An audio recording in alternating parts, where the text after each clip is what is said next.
வணக்கம் நண்பர்களே. இது பெண்ணின் கதை பக்கம் 1. பெண்ணாக பிறப்பதே மேல்.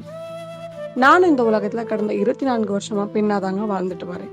ஆனா இது வரைக்கும் ஒரு நாள் கூட பெண்ணாக பிறந்ததை நினைச்சு சந்தோஷப்பட்டதே இல்லைங்க. பெண் குழந்தை பிறந்துருச்சேன்னு என் பெத்தவங்க வருத்தப்பட்டதுக்கு காரணமும் எனது பெண்மைதான்.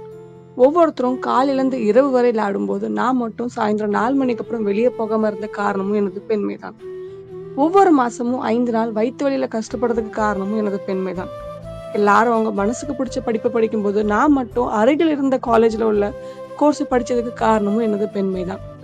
எல்லாரும் வேலை பார்த்துட்டு வந்து தூங்கும்போது நான் மட்டும் வேலை பார்த்துட்டு வந்து வீட்லயும் வேலை பார்த்த காரணமும் எனது பெண்மைதாங்க. இது தாங்க நான் வாழ்க்கையில கடந்து வந்த படிகள். இப்படி நான் கடந்து வந்த ஒவ்வொரு படியிலையுமே நான் பெண்ணாக பிறந்ததை நினைச்சு சந்தோஷப்பட்டதே இல்லைங்க.